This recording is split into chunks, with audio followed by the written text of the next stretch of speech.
नमस्कार, reporter MD में आप सभी का स्वागत है। पीएम मोदी ने आयुष्मान भारत योजना के विरोधियों पर साधा निशाना, इन राज्यों के बुजुर्गों से मांगी माफी।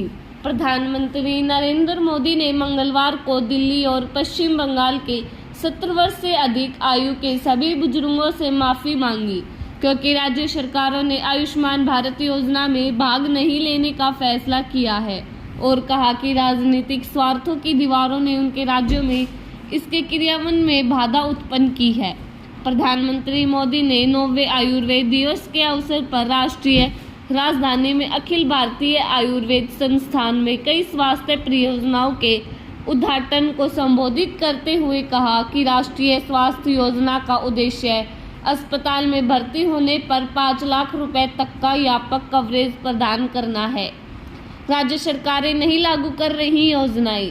प्रधानमंत्री ने कहा, मैं दिल्ली के 70 वर्ष से अधिक आयु के सभी बुजुर्गों और पश्चिम बंगाल के 70 वर्ष से अधिक आयु के सभी बुजुर्गों से क्षमा मांगता हूं कि मैं आपकी सेवा नहीं कर पाऊंगा। मैं उनसे क्षमा मांगता हूं कि मैं आपकी स्थिति जानूंगा, जानकारी लूंगा, लेकिन आपकी मदद नहीं कर पाऊंगा। और इसका कारण यह है कि दिल्ली की सरकार और पश्चिम बंगाल की सरकार इस आयुष्मान योजना से नहीं जुड़ रही है।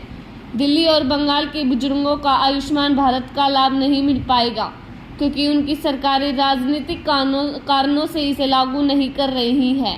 राजनीतिक पेशों की दीवारें मुझे सेवा करने से रोक रही हैं। पीएम ने आगे कहा, हम अपने राजनीतिक हितों के लिए अपने ही राज्य के बीमार लोगों पर अत्याचार करने की प्रवृत्ति किसी भी मानवीय दृष्टिकोण के खिलाफ है और इसलिए मैं पश्चिम बंगाल के बुजुर्गों से क्षमा मांगता हूं। मैं देश के लोगों की सेवा कर सकता हूं, लेकिन राजनीतिक पेशों की दीवारें मुझे दिल्ली और पश्चिम बंगाल के बुजुर्गों की सेवा करने से रोक रही है। बता दें कि दिल्ली और पश्चिम बंगाल उन राज्यों में से है जहां केंद्र की आयुष्मान भारत योजना लागू नहीं हुई है। क्या है आयुष्मान भारत योजना? उन्होंने आगे कहा कि दुनिया भारत को मेडिकल और वेलनेस टूरिज्म के एक बड़े केंद्र के रूप में देख रही है।